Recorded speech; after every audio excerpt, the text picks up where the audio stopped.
Assalamualaikum warahmatullahi wabarakatuh. Perkenalkan kami dari kelompok satu yang akan membawakan materi mengenai teori behavioristik, prinsip reinforcement, dan hukuman dalam pembelajaran. Yang dimana dosen pengampu kami itu Ibu Dwi Reski Anandari Sulaiman. Sebelum memulai eh, materinya, ada baiknya kami memperkenalkan diri terlebih dahulu. Perkenalkan kami dari kelompok satu. Saya atas nama Andi Inaya. Dan teman kelompok saya ada Muhammad Faiz, Nur Alifia Aziz, dan Kak Mukinuddin Baso Matapa. Tanpa berlama-lama lagi, mari kita mulai ke materi yang pertama. Baik, Assalamualaikum warahmatullahi wabarakatuh. Perkenalkan, saya Muhammad Faiz. Di sini saya sebagai pemateri pertama yang akan menjelaskan tentang pendahuluan. Seperti yang kita tahu, pendidikan merupakan proses yang kompleks dan dinamis, sehingga guru perlu memahami teori belajar yang berpengaruh terhadap perkembangan siswa. Salah satu teori pentingnya adalah behavioristik, yang menekankan perubahan perilaku melalui hubungan antara stimulus dan respons. Teori ini menempatkan reinforcement dan punishment sebagai kunci dalam membentuk perilaku siswa. Dengan modern, teori ini tuh tetap relevan digunakan karena bisa dipadukan dengan media digital dan gamifikasi. Selanjutnya, rumusan masalah. Pada bagian rumusan masalah ini, ada beberapa hal penting yang akan kami bahas. Yang pertama yaitu kita akan mengenal lebih dulu apa itu teori behavioristik. Hal ini penting dibahas supaya dasar pemahamannya itu lebih jelas. Yang kedua, kita akan melihat bagaimana konsep dari teori ini bekerja, khususnya dalam kaitannya dengan proses belajar. Selanjutnya, kita akan membahas juga bagaimana penerapannya dalam dunia pendidikan atau kegiatan pembelajaran sehari-hari. Dan yang terakhir, kita juga akan mengkaji apa saja kelebihan dan kelemahan dari teori ini, baik manfaat maupun keterbatasannya. Jadi 4 rumusan masalah inilah yang akan menjadi dasar dari pembahasan presentasi kami. Mungkin itu saja dari saya. Saya kembalikan kepada moderator.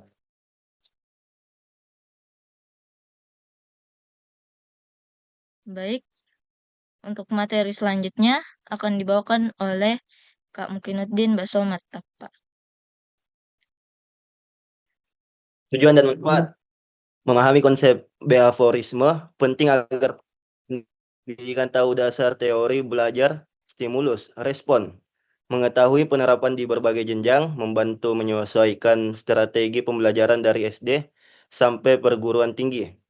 Menyadari kelebihan dan kekurangan, supaya guru bisa menggunakan teori ini secara tepat dan tidak berlebihan. Bermanfaat bagi guru, mahasiswa, calon pendidik, menambah wawasan, keterampilan mengajar, serta bekal dalam merancang pembelajaran yang efektif. Slide berikutnya.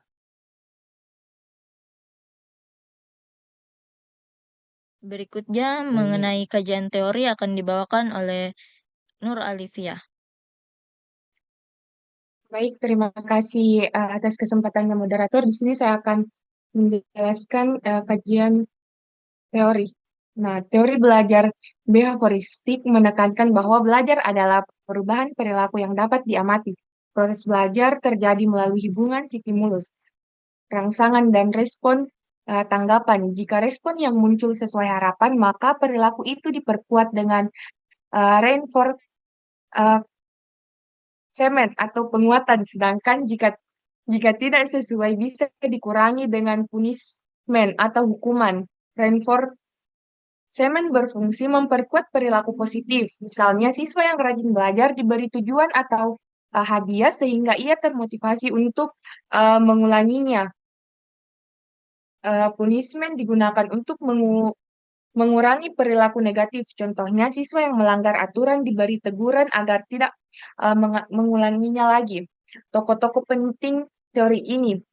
Yang pertamanya itu ada Thorndike, Law of Effect. Perilaku dengan hasil positif akan diulang. Yang kedua adalah Pavlov, Classic Conditioning, pembiasaan stimulus respon. Yang ketiga itu ada Watson, menekankan psikologi hanya fokus pada perilaku yang bisa diamati. Selanjutnya yaitu ada Skinner, Operant condition dengan reinforcement dan punishment. Selanjutnya yaitu ada good try, asosiasi langsung stimulus respon. Dan yang terakhir ada Hull, drive theory, belajar dipengaruhi dorongan kebutuhan. Dengan demikian, teori behavioristik sangat berguna dalam pendidikan karena bisa membantu guru membentuk perilaku siswa melalui penguatan positif dan hukuman yang tepat. Baik, bisa digeser. Selanjutnya, yaitu ada prinsip behaviorisme. Penjelasan prinsip behaviorisme yang pertama yaitu ada stimulus, respon. Yang kedua, belajar terjadi ketika peserta didik memberikan respon tertentu terhadap rangsangan yang diterima dari lingkungan. Yang ketiga yaitu ada reinforcement atau penguatan positif, memberikan stimulus menyenangkan, pujian, dan hadiah untuk memperkuat perilaku baik. Negatif, menghilangkan stimulus yang tidak menyenangkan agar perilaku positif semakin kuat. Yang keempat yaitu ada punishment atau hukuman. Positif, menambahkan stimulus yang tidak menyenangkan, teguran, tugas tambahan, agar perilaku buruk berkurang. Terus negatif, mengurangi stimulus yang menyenangkan, atau hak istimewa dicabut agar siswa jerah. Yang kelima yaitu ada repetition atau pengulangan. Yang keenam ada perilaku. Yang diulang akan lebih mudah terbentuk dan bertahan lama dalam diri peserta didik. Yang ketujuh itu ada law of effect. Dan yang terakhir atau yang kedelapan yaitu ada perilaku yang memberikan hasil positif akan cenderung diulang. Sedangkan perilaku yang menimbulkan hasil negatif akan ditinggalkan. Baik, itu saja yang dapat saya sampaikan. Selebihnya saya kembalikan kepada moderator. Baik, materi selanjutnya mengenai kelebihan dan kekurangan akan dibawakan oleh saya sendiri. Yang pertama, kelebihan dari teori behaviorisme ini, yang pertama adalah materinya lebih terstruktur. Yang kedua adalah guru lebih teliti memeriksa hasil dari anak muridnya. Karena apa? Karena guru akan memberikan reward dan reinforcement kepada siswa yang mempunyai hasil yang lebih baik. Maka dari itu guru akan lebih teliti untuk memeriksa hasil dari pekerjaan siswanya. Ada juga untuk meningkatkan motivasi belajar siswa karena mendapatkan reinforcement atau bisa saja dia melihat perilaku atau hasil belajar temannya yang lebih baik sehingga meningkatkan motivasi belajarnya. Yang keempat, membentuk perilaku baik. Yang kelima ada meningkatkan pemahamannya karena tingkat motivasi belajar siswa yang juga meningkat sehingga pemahaman siswa juga ikut meningkat. Berikutnya ada kelemahan. Kelemahan dari teori ini yaitu guru sentris atau TCL, yang dimana TCL ini adalah Teacher Centered Learning atau pembelajaran yang berpusat pada guru. Sehingga hal tersebut dapat menyebabkan peserta didik lebih pasif atau tidak aktif dalam pembelajaran karena pembelajaran yang hanya berfokus pada guru yang dimana guru hanya memberikan ceramah. Berikutnya adalah proses terkesan mekanis atau otomatis yang dimana kita tahu bahwa pada pembelajaran ini terkesan bahwa setiap peserta didik akan mengikuti reinforcement, akan bertindak sesuai dengan reinforcement dan menghindari punishment. Sedangkan manusia itu adalah makhluk yang dapat mengontrol dirinya sendiri sehingga kelemahan otomatis. Berikutnya, materi ini fokus pada perilaku atau kurang kognitif.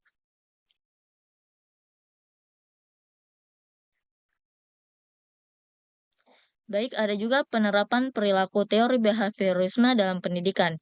Yang pertama dalam jenjang sekolah dasar, yang dimana penerapannya dapat berupa pemberian reward yakni stiker atau snack.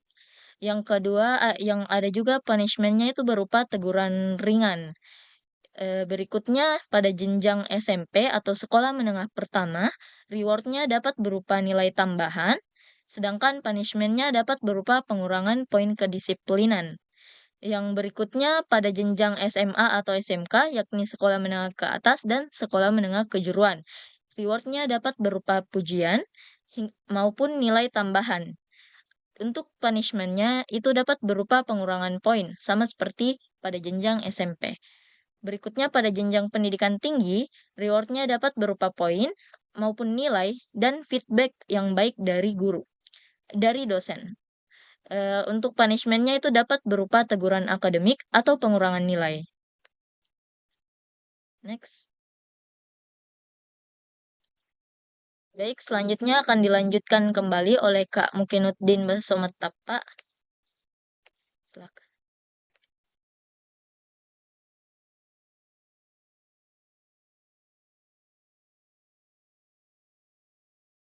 Baik. Penerapan rekomendasi. Prioritaskan reinforcement positif menggunakan penghargaan atau pujian agar siswa lebih termotivasi. Ciptakan suasana interaktif, dorong siswa aktif lewat diskusi, tanya jawab atau permainan. Kombinasikan dengan teori supaya pembelajaran lebih seimbang, tidak hanya fokus pada perilaku. Sesuaikan reward punishment dengan jenjang metode beda untuk SD, SMA hingga perguruan tinggi. Slide berikutnya. Baik, untuk kesimpulannya saya ambil alih. Jadi, untuk kesimpulan dari teori ini, yakni teori belajar behavioristik adalah aliran psikologi pendidikan yang menekankan perubahan perilaku nyata melalui hubungan stimulus-respons dengan reinforcement dan punishment. Penerapannya efektif pada berbagai jenjang pendidikan. Kelebihannya meliputi bahan ajar yang terstruktur, peningkatan motivasi, pembentukan perilaku positif, dan pemahaman yang lebih baik. Namun, adapun kelemahannya itu adalah membuat peserta didik cenderung pasif dan pembelajaran terlalu guru sentris. Karena itu teori ini relevan bagi pendidikan modern, tetapi sebaiknya dikombinasikan dengan pendekatan lain agar pembelajaran lebih seimbang dan efektif. Baik, itu saja pemaparan materi dari kelompok kami. Terima kasih atas perhatiannya. Wassalamualaikum warahmatullahi wabarakatuh.